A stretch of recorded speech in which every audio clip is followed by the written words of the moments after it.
Hello बच्चों, फिर से एक बार, है ना। अब कंसंट्रेशन प्रोसेस चल रहा था। कंसंट्रेशन के अंदर मेटलर्जी में, है ना, कंसंट्रेशन के अंदर हम लोग पढ़ने वाले हैं तीसरा प्रोसेस, और इम्पोर्टेंट प्रोसेस है ये बेटा, है ना। फ्लोथ फ्लोटेशन जो प्रोसेस है आपका FFP, है ना, ये वेरी वेरी इंपॉर्टेंट है ना, फ्लोथ फ्लोटेशन प्रोसेस। और ये प्रोसेस जो कि कंसंट्रेशनिंग में यूज किया जाता है मेनली फॉर सल्फाइड ओर। बेटा इसको ध्यान से लो, ये आपके ऑप्शन में मिलेगा, क्वेश्चंस के ऑप्शन मिलेगा कि फ्लोथ फ्लोटेशन किसके लिए यूज किया जाता है, कौन सी टाइप के ओर्स के लिए यूज किया जाता है। तो use for only sulphide ores के लिए, ठीक है ना, सल्फाइड ओर्स के लिए किया जाएगा। पहली बात, किस प्रिंसिपल पे काम करता है ये फ्लोथ फ्लोटेशन प्रोसेस, किस प्रिंसिपल पे काम करता है? तो based upon differential wetting of ore by oil and impurity by water. क्या बोल रहा है?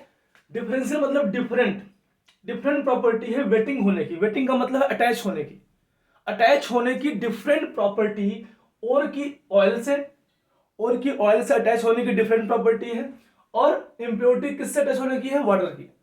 अगर ये डिफरेंट प्रॉपर्टी है तब आपका फ्लोथ प्रोटेक्शन यूज किया जाता है। और सल्फाइड और इसके लिए बेस्ट एग्जांपल है। सल्फाइड और ऑयल से बहुत अच्छे से अटैच हो जाते हैं, और जो इम्प्योरिटीज उसमें प्रेजेंट है वो किससे अटैच हो जाती है? वाटर से अटैच हो जाती है। और जैसे आप मिल्क को गर्म करके जब मिल्क से मक्खन निकालते हैं तो क्या करते हो आप? सेंट्रीफ्यूग करते हो, आप उसको रोटेट करते हो, सब पैडल। जब पैडल को रोटेट करते हो बेटा तो क्या होता है, उसमें जो फैट वाला पार्ट है, मलाई वाला पार्ट है, वो ऊपर आ जाता है। आता है कि नहीं आता? वो ऊपर आता है। जब बेटा वो ऊपर आ जाता है तो उससे आप आराम से ऊपर से मक्खन मलाई निकाल लेते हो और फिर दूध यूज कर लेते हो। तो वही सीन यहाँ पे है, वही सीन यहाँ पर है कि जब जैसे वहां पे मलाई निकालते हैं, सेम कहानी यहाँ पे है कि जो फैट वाला पार्ट है, ऑयल वाला पार्ट है, उसमें फ्रोथ बन जाएगा। फ्रोथ मतलब क्या होता है? यही है, मलाई, है ना। तो फ्रोथ, फ्रोथ जो बनेगा, ऊपर झाग बनेगा, उस झाग के साथ जो है सल्फाइड और बाहर आ जाएंगे, और इम्प्योरिटीज कहाँ रह जाएंगी? आपके नीचे वाटर में बैठ जाएंगे, है ना। तो इस प्रोसेस को समझने वाले हैं बहुत बहुत डिटेल में, बहुत, है ना, छोटी छोटी बातें मेंशन कर रहा हूं जो एग्जाम में पूछे जाते हैं, ठीक है, ये पूछे जा चुके हैं। यहाँ पे तो प्रिंसिपल आपको समझना है किसके लिए यूज होता है। पहला है सल्फाइड और के लिए यूज होता है, पहली बात याद रखनी है ना। प्रिंसिपल क्या है कि जो वेटिंग प्रॉपर्टी है, अटैचमेंट प्रॉपर्टी है और की ऑयल से और इम्प्योरिटी की वाटर से होनी चाहिए। इस केस में इस मेथड को, है ना, यूज किया जाता है ना। एक एक काम के लिए और भी यूज किया जाता है। एक तो ठीक है, सल्फाइड और में से इम्प्योरिटी निकालनी है, इसके लिए यूज किया ही जाता है। लेकिन दो सल्फाइड और है मान लो, अब वहां पे दो सल्फाइड और है और एक सल्फाइड और को निकालना है और एक सल्फाइड को नहीं निकालना है, मतलब दोनों सल्फाइड और को अलग करना है। तो उस केस में भी फ्लोथ फ्लोटेशन प्रोसेस जो है यूज किया जाता है। तो फ्लोथ फ्लोटेशन प्रोसेस, है ना, तो सल्फाइड और से इम्प्योरिटी निकालने के लिए और दो सल्फाइड और को अलग करने के लिए भी यूज किया जाता है बेटा, ठीक है। अब यहाँ पे क्या है कि क्या क्या चीजें, क्या क्या टर्म्स है, सारे टर्म्स मेंशन किया हूं। कौन से क्वेश्चन पूछे जाते हैं बेटा? हर वो पार्ट, क्या प्रिंसिपल है, कैसे काम करता है, हर पार्ट को डिटेल में एक्सप्लेन किया है मैंने यहाँ पे, ठीक है। तो यहाँ पहले इस डायग्राम को देखो आप, इस डायग्राम को देखो आप। यहाँ पे क्या सीन है कि मैं इसमें अंदर क्या है, इसके अंदर देखो, अंदर है कि फाइन पाउडर्ड ओर है, ठीक है, जाहिर सी बात है इसमें इंप्योरिटी भी होगी, वाटर है, ठीक है। पाइन ऑयल, पाइन ऑयल क्यों यूज करते हैं? रीजन है कि अटैचमेंट, फ्रोथ बनने के लिए, फ्रोथ बनने के लिए क्या चाहिए भाई? फैट होता है जो पानी के ऊपर क्या होता है? फ्लोट करता है। तो उस फैट को लाने के लिए पाइन ऑयल चाहिए, ठीक है। और क्या है? सोडियम एथिल जेंथेट, ये क्यों यूज करते हैं? ये फ्रोथ को स्टेबलाइज करता है। अभी हम आगे बात करेंगे, है ना। यहाँ पे ये क्या करेगा?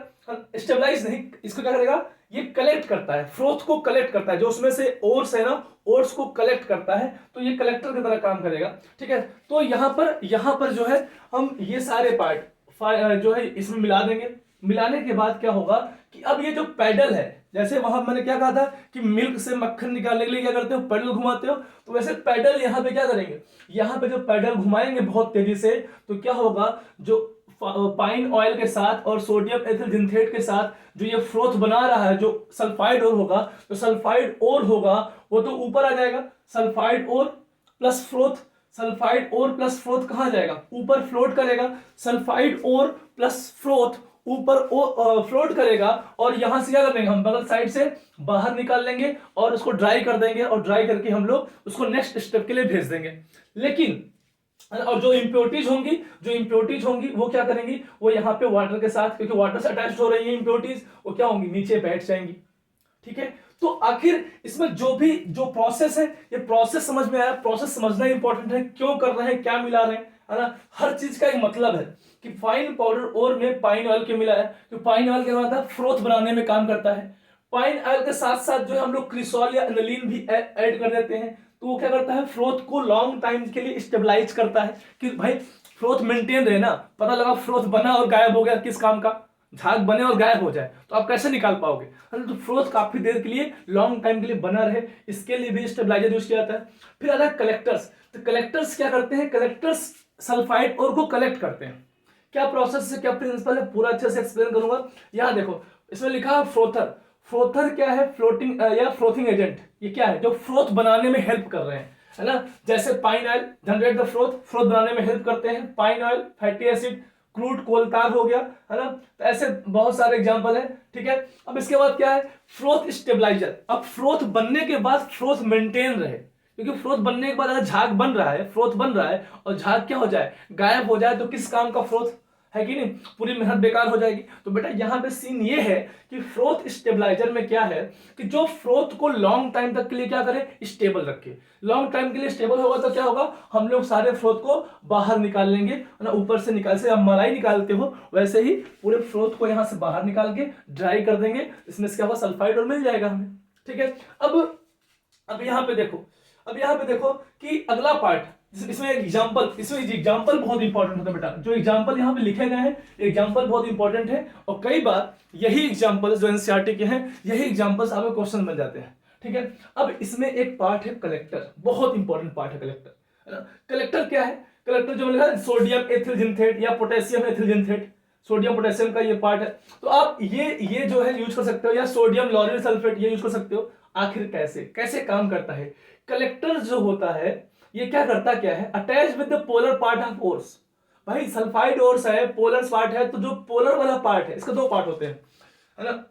जो भी कलेक्टर्स है इसके दो पार्ट होंगे, एक हाइड्रोफिलिक पार्ट होगा और एक हाइड्रोफोबिक पार्ट होगा। फोबिक मतलब नॉन पोलर और फिलिक मतलब पोलर। और फिलिक का मतलब क्या है, जो पानी के साथ अटैच होगा, तो पानी के अंदर होगा, तो पानी के अंदर होगा वो पोलर होगा, और जो पोलर होगा वो क्या करेगा, सल्फाइड और के साथ क्या करेगा, अटैच करेगा। सल्फाइड और कैसा है, पोलर है। फिर जो हाइड्रोफोबिक पार्ट है, जो हाइड्रोफोबिक पार्ट है ये क्या करेगा, ये पानी में अटैच नहीं करेगा, ये कहां रहेगा, एयर में रहेगा। अब समझना आप, यहां पे एक पार्ट एयर में रह रहा है, एक पार्ट जो जाके ओर्स को अटैच कर रहा है। तो जो एयर में रहेगा, जब आप घुमाओगे तो पूरा का पूरा फ्रोथ बन जाएगा। और जो यहां से एयर इंटर कर रही है ना बगल से, जो आपके साइड से एयर इंटर कर रही है, यही बबल फॉर्म करने में हेल्प करेगी। जब ये घुमाओगे तो यहां बबल बनेगा, और इससे क्या होगा कि यहां फ्रोथ बन जाएगा। तो फ्रोथ बन जाएगा तो हाइड्रोफोबिक पार्ट में कौन अटैच हो गया, सल्फाइड। हाइड्रोफोबिक पार्ट में सल्फाइड अटैच हो गया, और हाइड्रोफिलिक पार्ट में हाँ उल्टा बोल दिया क्या मैंने, है ना। हाइड्रोफिलिक पार्ट में क्या हो जाएगा, क्योंकि पोलर पार्ट है, पोलर पार्ट सल्फाइड क्या करेगा, अटैच करेगा। और जो हाइड्रोफोबिक पार्ट है वो एयर में रहेगा, तो क्या करेगा, वो फ्रोथ के साथ ऊपर आ जाएगा, क्योंकि ऊपर आ जाएगा पूरा पार्ट, ये स्टेइंग एयर, वो एयर में रहेगा, है ना। इसका एक एग्जांपल और भी है, सोडियम लॉरेल सल्फेट।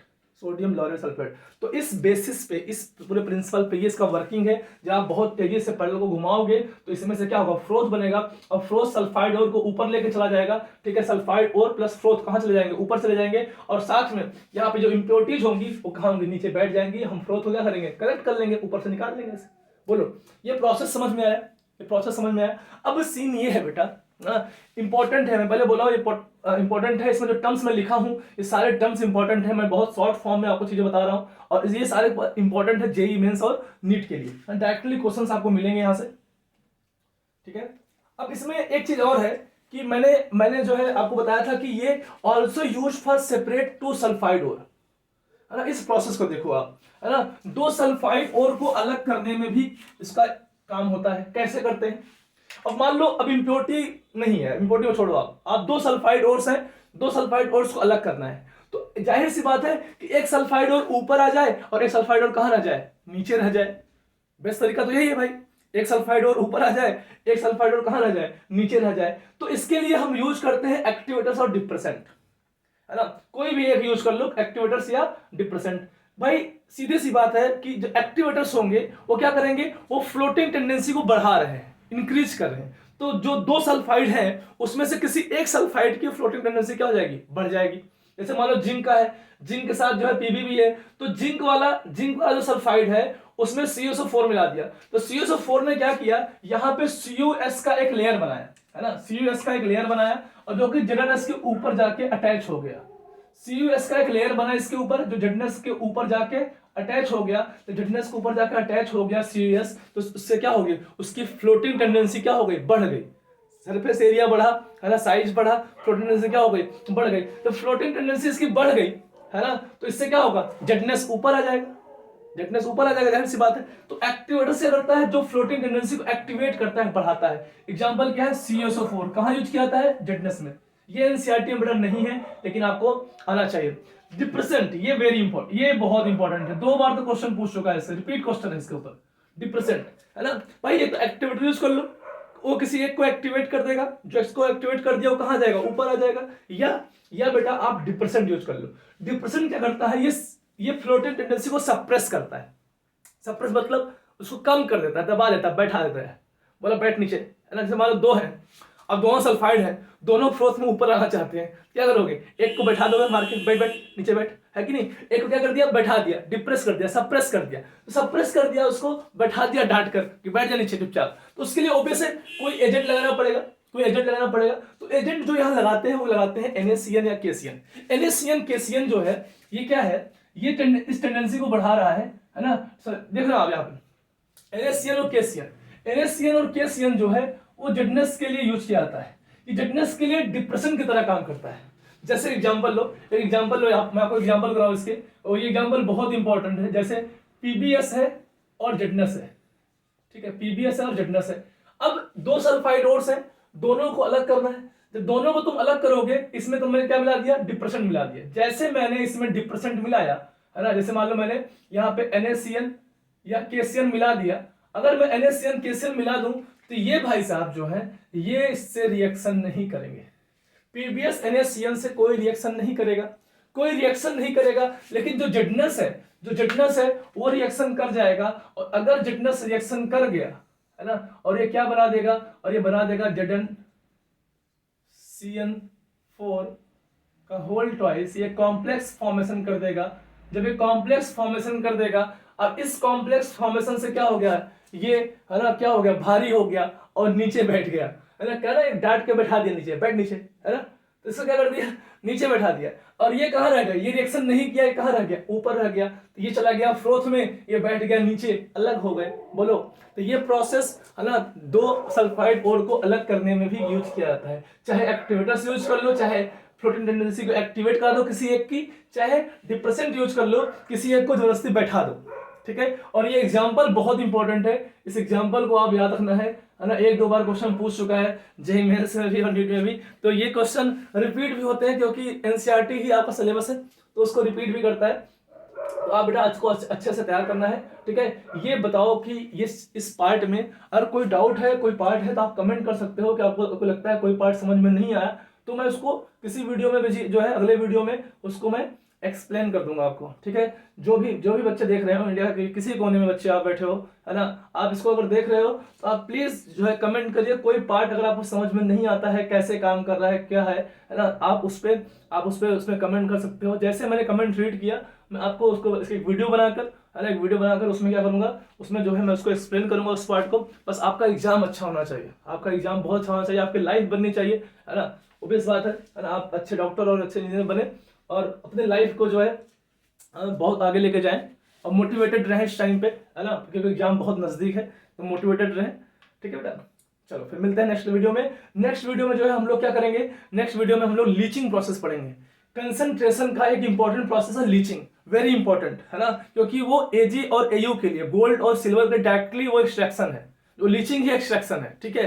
तो लीचिंग प्रोसेस पढ़ेंगे। लीचिंग प्रोसेस मैंने आपको बताया था बहुत इंपॉर्टेंट है, कई बहुत सारे क्वेश्चन बन जाते हैं। और जैसे ही लीचिंग प्रोसेस खत्म हो जाएगा, फिर कंसंट्रेशन, ये ना दूसरा पार्ट चल रहा है ना, पहला पार्ट क्या था, ओर था, दूसरा पार्ट क्या था, कंसंट्रेशन। जो दूसरा पार्ट चल रहा है, इस दूसरे पार्ट पे क्या क्वेश्चंस बन सकते हैं, कैसे क्वेश्चंस आए हुए हैं, है ना, वो जेईई मेंस में एडवांस में सारे क्वेश्चंस करेंगे। मैंने बोला है कि पूरी पार्ट में कंप्लीट कराऊंगा, है ना, मैंने आपसे प्रॉमिस किया तो मैं कराऊंगा, ठीक है ना, कंप्लीट कराऊंगा और एग्जाम से पहले पहले खत्म करूंगा, है ना? तभी तो सुबह सुबह, है ना, आपके साथ जुड़ा हुआ हूँ, क्लास ले रहा हूँ इस टाइम पे, ठीक है।